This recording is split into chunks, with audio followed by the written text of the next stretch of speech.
Assalamualaikum warahmatullahi wabarakatuh.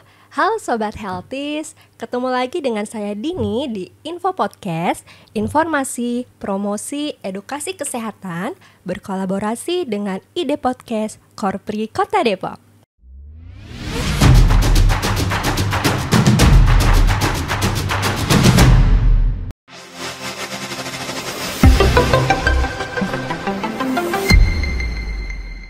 Sobat Healthies, dalam rangka memperingati Pekan Menyusui Dunia, Info Podcast menghadirkan narasumber yaitu fasilitator dan konselor menyusui, Kakak Holilah STR Cup yang biasa dipanggil Kak Ulil. Yes, halo Kak Dini. Halo, selamat datang Kak Ulil. Ya, terima kasih sudah diajak ngobrol di sini bareng. Iya, sama-sama. Gimana Kak Ulil kabarnya hari ini? Alhamdulillah sehat. Alhamdulillah sehat. Ya. Nah, Kak Ulil, kita mau ngobrol-ngobrol nih seputar menyusui. Nah, untuk tema Pekan Menyusui Dunia tahun 2023 ini apa sih, Kak? Ya, jadi Pekan tema Menyusui Dunia 2023 ini adalah Enabling Breastfeeding Making a Difference for Working Parents. Jadi kurang lebih membuat perubahan bagi orang tua, khususnya ibu bekerja, untuk tetap dapat menyusui anaknya. Kurang lebih seperti itu kalau diterjemahkan secara bebas, Kak Dini. Gitu. Jadi kita lebih fokus ke ibu bekerja gitu ya? Iya, bagaimana kita dapat mendukung ibu bekerja untuk tetap dapat berhasil menyusui anaknya gitu. Oke. Kenapa sih Kak harus ibu bekerja gitu? Kenapa harus ibu bekerja ya? Karena mungkin gini, karena kalau ibu bekerja itu pada masa cuti berhasil menyusui, tapi begitu masuk masa fase bekerja itu banyak kendala-kendala yang kemudian menyebabkan ibu berhenti menyusui bayinya. Bisa karena biasanya sih lebih ke faktor dukungan ya, dukungan dan support kepada ibu gitu, yang kemudian ibu menjadi merasa berjuang sendiri, kelelahan, kesulitan, kemudian akhirnya berhenti di tengah jalan dan akhirnya tidak lanjut untuk menyusui bayinya gitu. Jadi mungkin ini menjadi pekan menyusui dunia yang mengangkat tema penting untuk ibu bekerja dengan dukungan sekitarnya, mulai dari yang terdekat biasanya suami, kemudian keluarga, kemudian lingkungan bekerja. Gitu kurang lebih Kak Dini. Emang sih untuk ibu-ibu bekerja sekarang ini lagi trennya juga kan baby blues gitu ya. Iya. Jadi yang harusnya memberikan ASI malah jadi nggak mau ngasih ASI ya karena baby blues. Jadi baby blues ini sebenarnya sih kan gangguan atau yang dialami ibu sejak melahirkan. Baby blues biasanya muncul di hari-hari pertama pasca melahirkan. Itu juga erat kaitannya dengan dukungan yang dia terima bahkan mulai dari vaskes. Dari mulai tempat dia bersalin, kemudian tenaga kesehatannya, pulang ke rumah ketemu dengan suami dan keluarganya. Itu yang membuat ibu apakah mampu melewati dengan baik atau mengalami tekanan-tekanan yang kemudian menyebabkan baby blues tadi. Iya, betul. Belum nanti dilanjut pas saat bekerja gitu ya Kak Dini ya. Iya. Apalagi nih ya Kak ya, kalau misalkan habis lahiran itu kan nggak semua wanita nih bisa mengeluarkan ASI langsung gitu. Ada beberapa wanita yang atau ibu itu tuh nggak keluar ASInya. Jadi hari pertama, hari kedua, hari ketiga otomatis suka panik dan langsung memberikan bantuan lain gitu. Bantuan lain tanda kutip ya. Awalnya bantuan, kemudian itu menjadi masalah besar. Ya, jadi banyak sekali ibu-ibu yang merasa atau menganggap bahwa dia tidak punya ASI. Tidak punya ASI, padahal untuk kita menentukan bahwa seorang ibu tidak punya ASI itu banyak faktor yang bisa kita pertimbangkan ya. Ada banyak hal yang mesti kita cek dulu. Ada yang betul-betul ibunya tidak ada ASI atau yang hanya ibunya merasa tidak ada ASI. Karena sejatinya kalau baru melahirkan kan memang produksi ASInya belum banyak. Nah, ada tuh Kak Dini yang disebut dengan kolostrum atau cairan kuning yang baru pertama keluar ketika ibu baru melahirkan. Dan jumlahnya memang tidak banyak, sesuai kebutuhan lambungnya. Lambung bayi kan kecil banget tuh, sebesar kelereng kalau baru lahir ya. Nah itu mencukupi kebutuhan bayinya sedikit. Tapi kemudian ibu menyimpulkan saya tidak punya ASI gitu. Saat itu disampaikan kepada tenaga kesehatan yang kebetulan mungkin belum mendapatkan pembekalan yang optimal, akhirnya menyetujui pendapat ibu. Tapi sih mudah-mudahan sekarang sudah banyak sih vaskes dan nakes yang mendukung ibu untuk menyusui insya Allah gitu ya. Jadi ASI-nya mungkin bukan tidak ada gitu, tapi memang belum diproduksi banyak. diproduksi yang awal-awal sesuai kebutuhan lambung bayi yang memang masih kecil, dan itu disebut dengan kolostrum. Tinggi protein untuk perlindungan bayi dari segala penyakit gitu. Meningkatkan perlindungan antibodi ya untuk bayi. Iya, karena kan mungkin ya Bu, kalau misalkan ibu-ibu pertama kan kayak ini pengalaman pertama nih, terus misalkan merasa tuh keluar ASI tuh kayak mancur gitu. Ya mungkin kayak gitu ya tanggapan ibu-ibu yang baru melahirkan gitu. Nah, ada nggak sih Bu tanda-tanda nih yang bisa ibu-ibu yang pertama melahirkan itu, ini tuh ASINya sebenarnya keluar loh walaupun jumlahnya sedikit gitu? Ya, jadi apa ya, serunya lagi adalah pada saat kita bercerita dengan ibu lain gitu kan, atau kita netizen membaca nih pengalaman ibu lain, ternyata nggak sama dengan kita, dan itu yang menimbulkan stres. Iya, betul. Karena setiap ibu, setiap bayi berbeda. Nah, yang dibilang mancur itu juga tidak semuanya seperti itu ya gitu. Bertahap produksi ASINya. Ada memang yang disebut dengan oversupply. Ibu yang mempunyai produksi ASI yang berlebih. Tetapi tidak semua kasus seperti itu. Yang paling umum adalah produksinya bertahap. Gitu. Jadi produksinya tidak langsung banyak, dan akan banyak kalau bayinya sering menghisap ke payudara ibu. Karena di situ ada namanya hormon, Kak. Hormon yang meningkatkan produksi ASI, disebutnya hormon prolaktin gitu. Jadi pada saat bayinya menghisap ke payudara, maka ada rangsangan ke otak bagian depan yang merangsang hormon prolaktin untuk memproduksi ASI. Nah, kalau proses itu terhambat, bayinya tidak disusukan karena ASI saya tidak ada nih, kemudian digantikan dengan proses lain, dan itu menyebabkan semakin lama produksi ASINya muncul gitu. Jadi kalau mau ASINya semakin banyak dari yang kolostrum tadi, susui bayinya sejak awal. Sehingga hormon prolaktinnya aktif, dia akan memperbanyak produksi ASI untuk bayinya. Jadi payudaranya lama-lama menjadi nggak lembek lagi gitu, makin terisi gitu Kak Dini. Siap-siap. Jadi gitu ya Sobat Healthies, bagi ibu-ibu semua yang baru pertama melahirkan harus disusui sesering mungkin walaupun memang jumlah yang dikeluarkan ASINya itu belum banyak. Belum banyak. Jadi dengan seringnya diberikan ASI, maka produksinya juga akan lebih banyak. Produksinya akan semakin banyak, dan kadang-kadang gini ya, mungkin ibu-ibu di sana, teman-teman healthy semua gitu kan, yang mungkin jadi ibu baru suka galau, aduh ASI saya cukup nggak nih gitu. Kita akan bisa mengukur kecukupan ASI dari jumlah BAK-nya, jumlah pipisnya gitu kan. Kalau hari pertama Kak Dini, hari pertama, kedua, ketiga, keempat sampai kelima pasca melahirkan, itu kita menghitung jumlah pipisnya itu juga sesuai dengan jumlah hari. Hari pertama itu 1 kali minimal, hari umur 2 hari itu 2 kali, 3 hari 3 kali, 4 hari 4 kali, dan 5 hari 5 kali. 6 dan seterusnya minimal 6 kali dalam sehari atau lebih. Tetapi memang pipis yang banyak, bukan yang sedikit dan warnanya kuning. Jadi pipisnya banyak, warnanya lebih bening gitu. Nah itu bisa menjadi indikator bahwa ASI kita cukup gitu. Jadi kalau ada yang galau-galau, cek pipisnya. Nah masalahnya lagi adalah kadang-kadang pakai pampers. Nah itu yang akan sulit untuk mengukur nggak pipis-pipis, padahal kadang-kadang ya kalau yang menjadi keseringan masalah, begitu dicek pampersnya sudah kering lagi dari pipis yang sebelumnya. Makanya sering dianjurkan sih kalau di hari-hari pertama mungkin lebih baik pakai popok dulu kali ya. Kain gitu ya. Gitu. Atau kalau pakai pampers ya lebih sering dicek gitu. Oke, siap. Nah Kak, untuk dukungan itu sendiri tadi kan Kak Ulil sudah bilang nih dukungannya dari suami, dari keluarga terdekat. Apakah ada dukungan dari lingkungan sekitar atau yang lainnya? Ya, jadi keberhasilan menyusui itu erat kaitannya dengan dukungan dari berbagai pihak. Yang terdekat adalah suami. Pada saat awal-awal dengan kehamilan dan persalinan ibu pasti dari Vaskes dan Nakes. Kemudian dari lingkungan itu yang terdekat suami, kemudian keluarga besar. Yang sangat berpengaruh di keluarga siapa? Neneknya. Nenek ini adalah pihak yang sangat mempunyai pengaruh besar. Gitu kan, ibu mertua gitu kan. Sebenarnya saking sayangnya, tapi kadang-kadang apa yang saking sayangnya ini, apa yang disarankan menjadi kadang-kadang berbeda dan tidak semestinya gitu. Kemudian kalau lingkungan sih banyak ya, misalnya kadang-kadang teman-teman gitu kan, sahabatnya, tetangganya itu juga bisa saling memberikan dukungan. Kadang-kadang juga tetangganya nengok, iya sih kamu kok nggak banyak ya, coba deh kasih ini, coba deh kasih itu. Itu Kak Dini seringnya seperti itu. Jadi kita bisa mendukung mulai dengan tidak membandingkan, kemudian support apa yang bisa kita mampu gitu, karena hanya itu sebenarnya dibutuhkan oleh ibu menyusui gitu.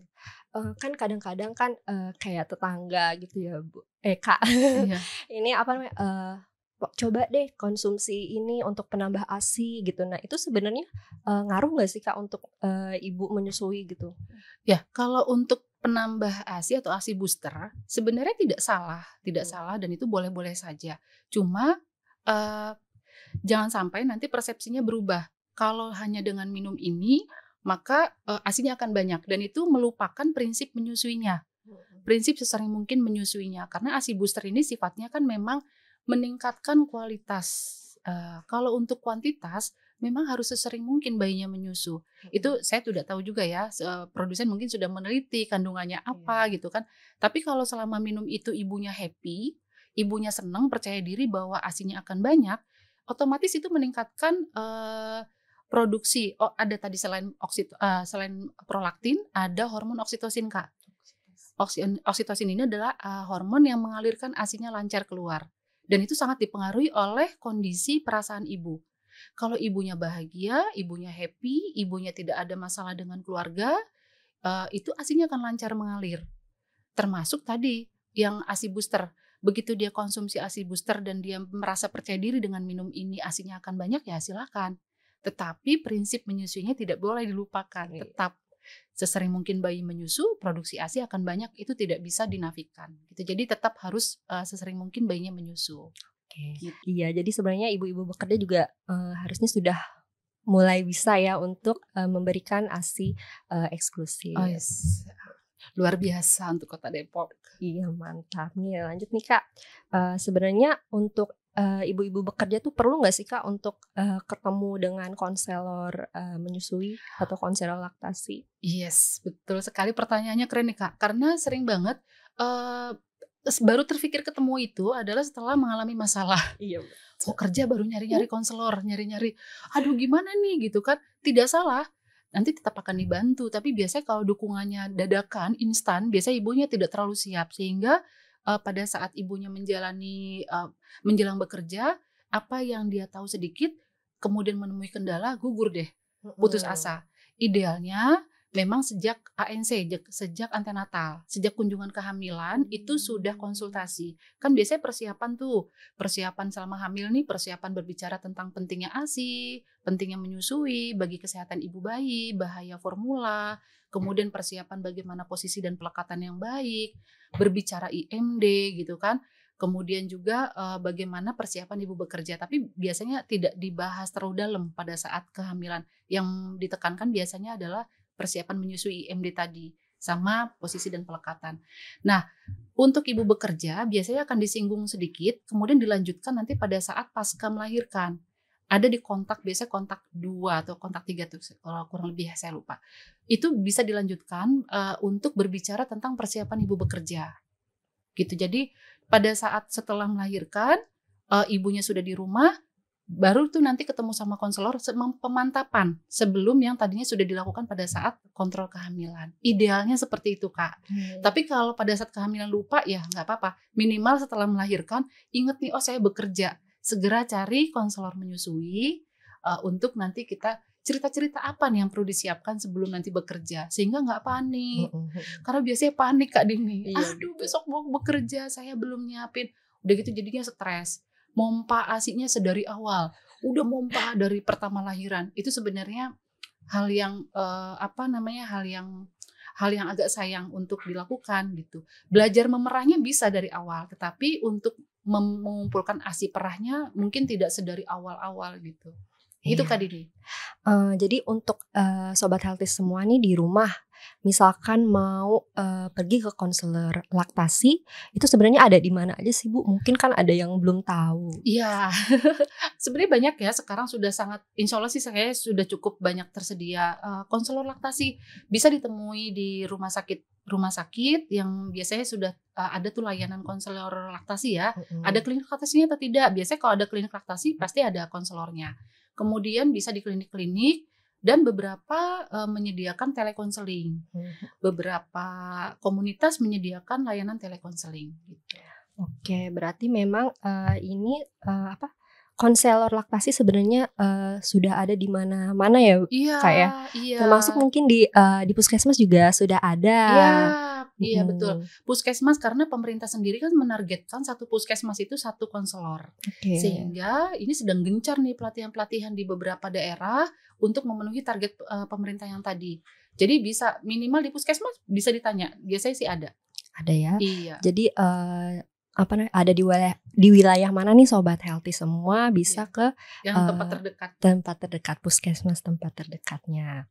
Nah Kak, ini sekarang kita mau tanya nih tips dan triknya itu untuk memerah ASI pada ibu bekerja itu kayak gimana ya Kak? Ya oke. Jadi ini lanjut sambungan yang tadi sebenarnya Kak Dini ya. Jadi pada ibu yang habis melahirkan dan kemudian dia akan kembali bekerja, itu memang ada beberapa hal yang bisa kita siapkan, bantu siapkan. Yang pertama sejak kunjungan antenatal tadi ya, sejak kehamilan, lanjut pada saat setelah persalinan, itu bisa berbicara tentang belajar memerah ASI, kemudian bagaimana cara memberi minum dengan cangkir. Karena biasanya orientasinya adalah memberikan minumnya pakai botol dot gitu kan. Itu bisa terlihatnya memang lebih mudah bagi ibu dan bagi bayi mungkin ya. Tapi setelah itu akan banyak kesulitan. Sehingga disarankan lebih baik menggunakan cangkir atau dengan sendok gitu. Tapi sebelumnya ada hal yang perlu dilakukan juga Kak Dini. Yaitu menyiapkan tadi yang dukungan ya, sudah sepakat nih suaminya juga sudah sepakat, yang ngasuhnya sepakat, kalau misalnya tidak ada yang ngasuh orang rumahnya sepakat nih akan memberikan ASI perah gitu. Kemudian belajar memerah tadi, belajar memerah sama jangan lupa menyusui sesering mungkin pada malam hari. Biasanya yang kami sampaikan ini pada ibu yang bekerja, menyusui sesering mungkin pada malam hari karena hormon yang memproduksi ASI itu bekerja sangat aktif dan melimpah pada saat malam hari. Hormon prolaktin tadi sangat banyak pada malam hari. Sehingga idealnya menyusui malamnya tidak diputus. Kadang-kadang gini, kerja capek malam tidur. Nah, itu biasanya nanti produksi ASINya lama-lama akan menurun karena prolaktinnya tidak diaktifkan gitu. Pada saat ibunya menyusu sering di malam hari, biasanya dia besok paginya itu di kantor memerah ASI biasanya akan lebih banyak dan lebih lancar. Jadi triknya adalah tips dan triknya menyusui sesering mungkin pada malam harinya itu tidak diputus gitu. Kemudian belajar memerah ASI dengan tangan. Kemudian belajar memberikan minum ASI perahnya dengan menggunakan cangkir atau sendok. Dan kemudian belajar cara menyimpan dan bagaimana memberikannya gitu Kak. Oke. Nah tadi kan Kak Ulil bilang belajar memerah ASI menggunakan tangan nih. Yes. Bisa nggak Kak Ulil peragakan gitu? Boleh, bisa. Jadi sebenarnya gini, mungkin sedikit menyampaikan juga, mungkin banyak teman-teman healthy juga bertanya ya, terus kan banyak nih produksi di luaran, pompa ASI keren gitu kan. Bukan dilarang Kak, boleh. Jadi pompa ASI itu tetap boleh digunakan, tetapi kalau tidak semua ibu mampu membeli, yang pertama itu. Yang kedua, semakin canggih biasanya semakin mahal. Iya. Kemudian kalau memang untuk ibu bekerja sih pasti punya penghasilan ya, bisa lah saya pengen beli, boleh saja gitu kan. Kemudian yang ketiga, bagi ibu yang mungkin penghasilannya sedikit, kerjanya mungkin gajinya juga nanti dia kepikiran untuk kebutuhan yang lain, maka perlu dipertimbangkan. Maka diajarkan dengan memerah dengan tangan gitu. Jadi pertimbangannya kenapa memerah dengan tangan dan sebenarnya poin penting juga sih kalau pakai pompa payudara itu pada pemakaian jangka panjang memang mempengaruhi juga bentuknya. Jadi kadang-kadang jadi seperti pepaya ya, lebih cepat memanjang gitu daripada kalau pakai tangan. Kan seperti masas juga kalau pakai tangan ya. Gitu Kak. Boleh nggak apa-apa kalau kita praktek sedikit? Boleh. Ya, ini breast model ya, biasanya kita pakai ini untuk mengajarkan pada ibu-ibu pada saat kita belajar memerah. Nah biasanya Kak Dini, kita bilang kan areola atau hitam-hitam setiap payudara ibu itu berbeda ya. Ada yang kecil seperti ini, ada yang lebar. Betul. Biasanya kalau sudah hamil, perubahan hormon dia ada yang melebar. Nah kalau misalnya untuk memudahkan letak tangan kita di mana, maka kita bisa bilang 2 jari atas dan bawah leher puting payudara. Jadi 2 jari itu sekitar 2 cm sih. 2-3 cm di atas dan di bawah leher puting payudara. Kurang lebih seperti ini. Jadi letak tangannya di sini. 2 jari di sini. 2 atau 3 jari lah ya, gitu. Nah, ini letaknya angka 6 dan angka 12 tegak lurus ininya. Tegak lurus, kemudian sisa jari lain di dinding payudara, di dinding dada. Nah, seperti ini. Terlihat ya. Nah, jadi kemudian dorong ke arah dinding dada, kemudian tekannya mengayun ke arah puting, tetapi tidak diurut. Oh, jadi mengayun gitu. Mengayun, iya, mengayun. Jadi dorong ke dinding dada, tekan agak mengayun ke arah puting. Kalau memang dia letaknya betul, maka biasanya ASINYA akan mengalir. Kenapa tadi 2 jari? Karena kalau kita buka, nah ini ada saluran ASINYA gitu. Kalau di puting, ini tidak ada ASI yang keluar. Tapi kalau di salurannya, maka ASINYA akan keluar. Makanya kenapa sedikit lebih mundur ke belakang, 2 jari, tidak di puting. Kalau di puting nanti yang pertama sakit. Yang kedua tidak keluar ASINYA karena tidak ada salurannya di sini. Jadi disarankan agak ke belakang. Nah kemudian tadi ya ditekan kurang lebih seperti ini, mengayun ke depan sampai tetesannya sedikit atau habis. Berarti di saluran ini sudah habis. Nanti bisa pindah bergeser di jam 5 dan jam 11. Terus muter semua bagian 3 jam 9. Kurang lebih seperti ini. Jadi nanti sampai salurannya begitu kita perah tetesannya sudah melambat, tandanya sudah habis. Biasanya sih satu payudara sekitar 15-20 menit gitu. Iya, ini ilmu baru banget ya Sobat Healthies ya. Ternyata kita bisa loh memerah ASI dengan tangan kita sendiri gitu ya. Iya, betul Kak. Satu lagi tadi ya, kenapa semua ibu idealnya diajarkan memerah ASI dengan tangan. Tangan kita kan selama diberi kesehatan, tidak ada sesuatu hal yang terjadi kan selalu dibawa kemana-mana ya Kak Dini ya. Selalu dibawa kemana-mana ya.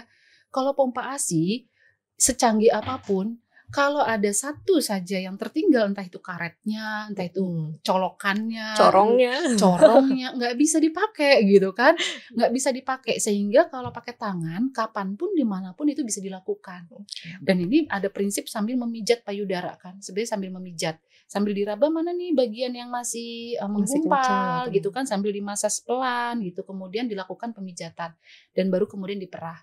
Itu bedanya sih memerah dengan tangan dan memerah dengan alat. Tapi tidak salah, dengan alat boleh saja gitu. Iya.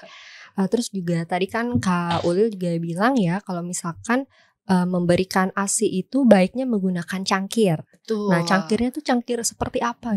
Cangkirnya sebenarnya bukan cangkir khusus yang harus cari di mana-mana, udah susah gitu. Tidak, cangkirnya yang mudah ada di rumah saja. Yang penting ukurannya kecil sesuai mulut bayi, jangan cangkir ibunya yang gede gitu kan. Nanti ketumpahan Kak. Jadi bisa, mungkin di sini ada alat bantunya ya Kak ya.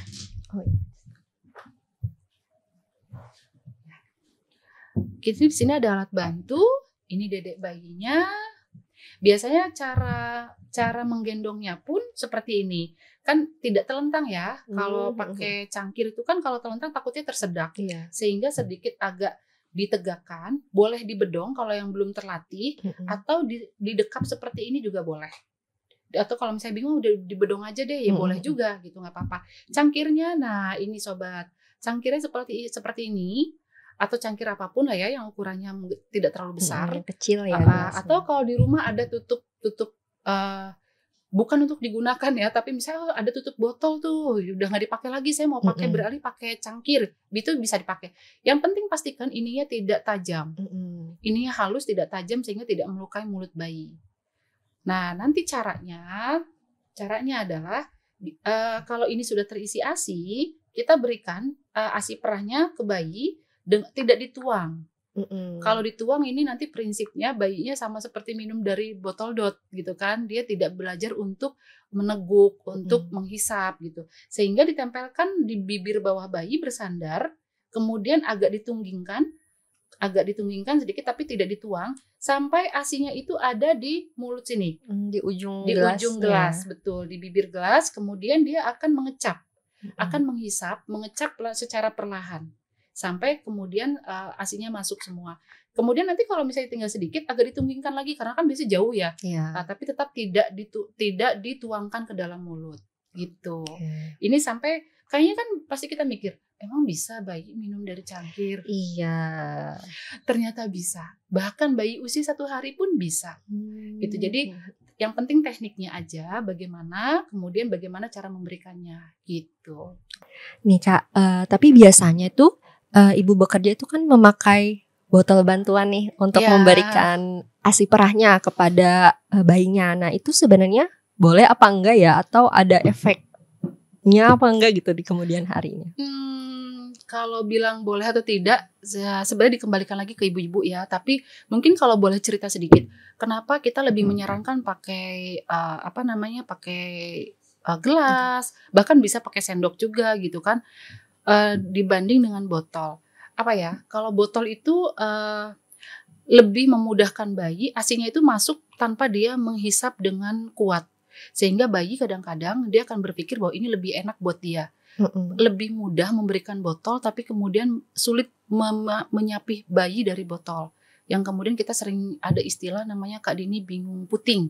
Jadi bayi bingung sama puting ibunya. Karena kan sebelumnya waktu belum bekerja dia dari payudara nih.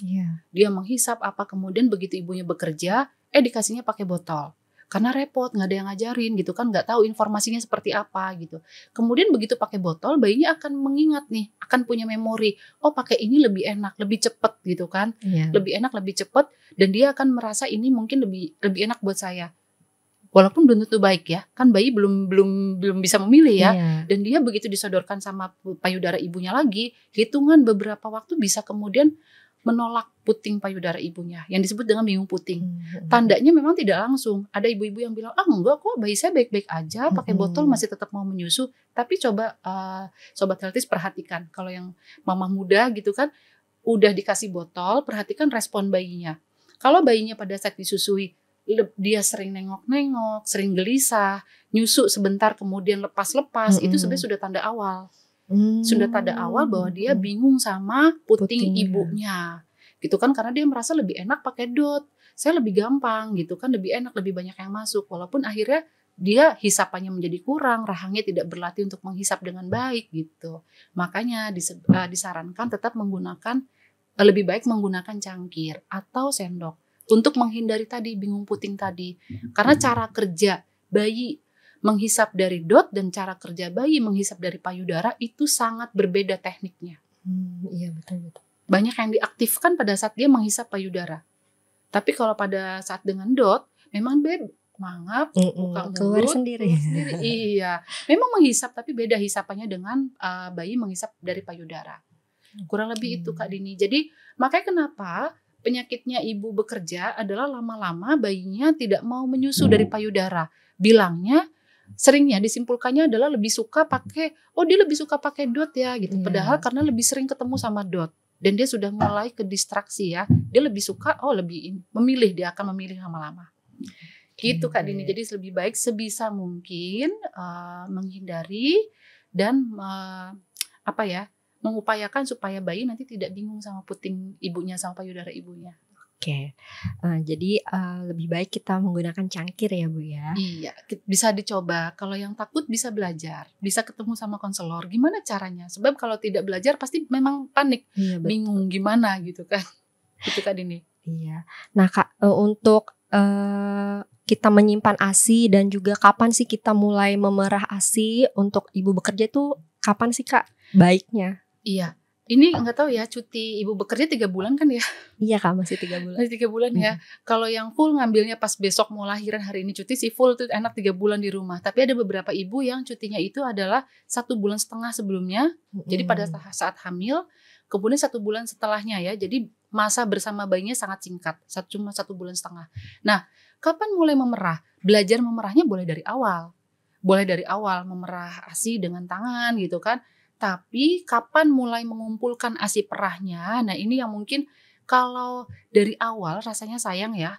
Kalau dari awal banget baru melahirkan kemudian sudah mengumpulkan ASI perah disimpan di kulkas, itu rasanya sayang. Lebih baik lebih banyak menyusui langsung atau direct breastfeeding ke ibunya. Mungkin 1 bulan sebelum bekerja mulai tuh sedikit-sedikit mengumpulkan ASI perahnya. Ada beberapa kalau yang produksi ASINya banyak 2 minggu sebelum masuk kerja mulai mengumpulkan gitu kan, karena memang yang menjadi keseringan masalah adalah kepanikan ibu. ASI saya gimana nih, saya kerja cukup enggak nih kalau ASINya cuma segini yang saya tinggal gitu.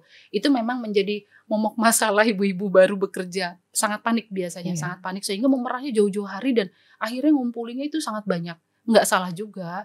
Cuma sekarang adalah prinsipnya Kak Dini, alangkah lebih baiknya kalau misalnya bayi itu diberikannya adalah ASI segar. ASI segar yang memang fresh buat bayinya. Jadi kalau menyimpan ASI terlalu banyak kan lama nih. Sama kayak ASI beku-beku gitu kan yang sudah berbulan-bulan gitu, sudah berminggu-minggu yang lalu gitu. Bayi mendapatkan ASI yang usianya itu beda dengan usia bayi hari ini. Nah, makanya disarankan mungkin ya sekitar 2 minggu lah atau 1 bulan. Kalau memang khawatir nggak cukup, 1 bulan belajar memerah ASI. Iya. Itu pun saya rasa cukup dapat ASI banyak. Kalau memang ibunya biasa direct breastfeeding, ASI produksi ASI pasti banyak dan akan cukup untuk diperah gitu. Oke, kalau untuk penyimpanannya itu sendiri gimana Kak? Maksudnya abis perah apa langsung ditaruh di freezer atau gimana? Ya, kalau untuk penyimpanannya, jadi sahabat Healthies, jadi kalau baru diperah, kemudian sebelum kalau mau dimasukkan ke freezer kan ada di freezer, ada yang di pintu kulkas biasa, kemudian ada yang di cooler bag. Nah kalau yang di cooler bag biasanya ibu yang sudah bekerja ya, bawa cooler tuh yang biasa tenteng-tenteng isinya ASI gitu kan.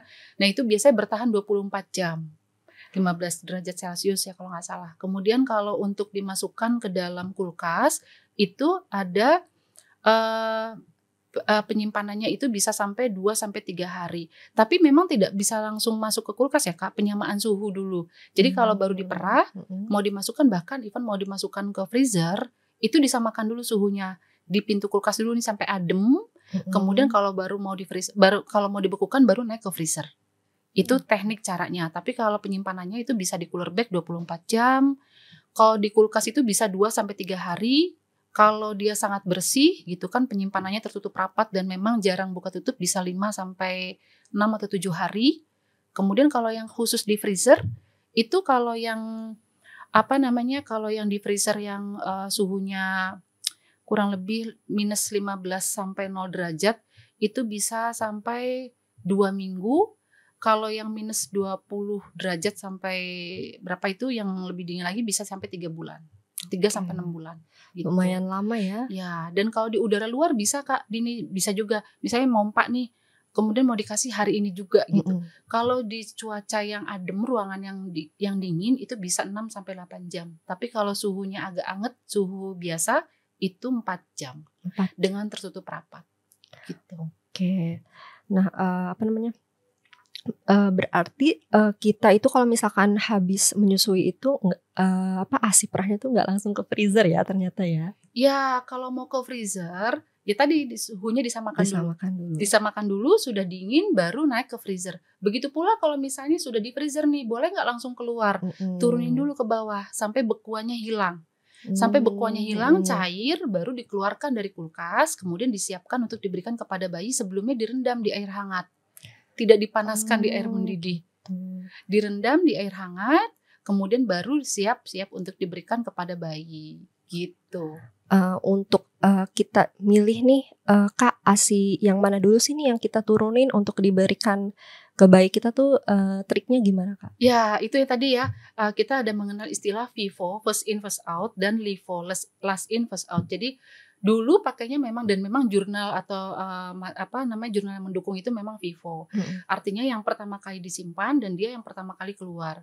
Tetapi pada prinsipnya sekarang kita juga menggunakan lebih menyarankan LIFO, last in first out, karena yang terakhir disimpan pasti dia lebih seger, lebih mendekati usia bayi hari itu, dan kita aja orang dewasa kan lebih suka yang makanan segar ya, daripada yang tersimpan lama. Jadi yang terakhir disimpan itu lebih baik yang dikeluarkan pertama kali untuk bayi. Yang pertama kali disimpan itu nanti urut ke belakang untuk stok emergensi atau kalau sudah mulai menipis baru digunakan. Karena sayang kalau bayi dapatnya stok lama. Gitu, idealnya bayi mendapatkan stok yang masih segar, yang baru. Jadi yang disimpan belum lama itu yang dikeluarkan pertama kali. Gitu, Kak. Jadi yang sudah lama-lama mungkin kalau banyak ya nanti dijadikan stok emergensi atau stok tambahan kalau yang baru-baru sudah habis. Iya, ini ilmu baru lagi nih Sobat Healthies. Jadi berikan ASI perahnya itu yang terakhir ya, iya, yang segar. Yang masih segar, yang masih mendekati usia bayi hari itu saat itu. Selain itu misalkan nih Kak, ada ibu bekerja itu tuh udah mendekati usia ASI eksklusif nih, udah mendekati usia 6 bulan tapi ternyata stok ASInya itu menipis. Bisa nggak sih dia mendapatkan donor ASI? Ya. Jadi untuk ibu yang usia berapa nih Kak bayinya? Misalkan usia 5 bulan 12 hari. 5 bulan 12 hari dan stok ASInya menipis. Ya. Stok ASInya menipis, kembali lagi triknya adalah menyusui sesering mungkin pada malam hari untuk bangunin hormon prolaktinnya, untuk mengaktifkan kembali hormon prolaktinnya agar produksi ASInya kembali banyak. Itu yang utama banget. Kemudian pumping pada saat di siang hari, mompa sesering mungkin juga itu mempertahankan produksi ASI ya. Memerah ASI itu salah satu cara untuk mempertahankan produksi ASI supaya ASInya tetap produksi banyak. Hampir sama dengan bayi menyusu tetapi beda sedikit gitu kan, karena memang tidak membangkitkan hormon prolaktin, tetapi itu salah satu cara mempertahankan produksi ASI tetap banyak. Kemudian kalau misalnya masih kurang juga perihal donor ASI ya. Donor ASI itu banyak hal yang mesti dipertimbangkan, banyak hal yang mesti disiapkan karena tidak semudah itu. Memang kan sering banget ya di medsos itu seliweran gitu, tapi kayak sekarang sudah mulai jarang. Butuh ASI bayi ini gitu kan. Ibunya entah itu sakit, meninggal atau apa gitu. Sejatinya bisa dilakukan tetapi dengan banyak syarat. Gitu. Jadi tidak sembarangan karena kan kita tidak tahu yang mendonorkan ASI ini dari mana, kemudian kesehatannya bagaimana, karena ada dua penyakit ya yang mungkin mesti kita hati-hati, yaitu hepatitis dan HIV yang dapat menyebar melalui ASI. Nah, kita kan tidak tahu ya, niatnya nolong tapi nanti malah menjerumuskan. Jadi kalau donor ASI itu harus melalui konseling, harus ketemu dengan konselor.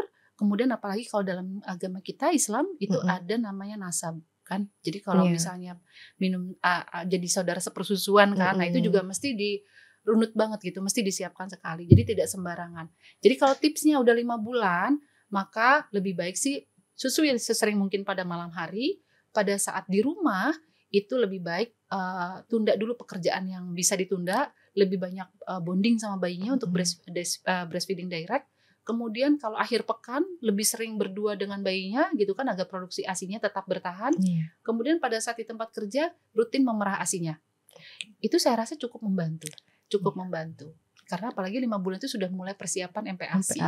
Iya. Jadi kan memang rata-rata tuh ibu bekerja kan makin kesini makin frekuensi dia untuk memerah ASI juga kan makin berkurang sehingga produksi ASInya juga ikut berkurang ya Kak. Jadi memang untuk nasihatnya ya itu tadi ya. Tetap menyusui sesering mungkin. Di luar atau sepulang ibunya bekerja. Gitu untuk mempertahankan produksi ASInya yang sudah mulai seret-seret itu biasanya bisa meningkat lagi gitu. Nah, untuk usia 6 bulan kemudian itu kan sudah mulai MPASI ya Kak ya. Nah itu perlu nggak sih kita turunin frekuensinya frekuensi menyusu karena kan sudah mulai makan gitu. Frekuensi ASInya bagaimana nih, kan udah mulai makan, perlu dikurangi atau tidak gitu ya. Sebenarnya bukan dikurangi, otomatis pasti kan begitu sekarang sudah ada namanya PMBA, pemberian makan bayi dan anak itu sudah ada pengaturan gitu kan.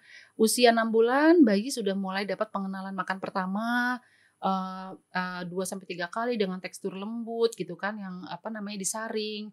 Kemudian nanti naik usia lagi, teksturnya berubah lagi, frekuensinya juga ditambah. Tetapi ASInya dilanjutkan, bahkan sampai usia 2 tahun. Jadi menyusu itu tidak berhenti, tetap dilanjutkan. Nah yang membedakan adalah pembagiannya. Tidak dibalik, banyak menyusu makanya kurang.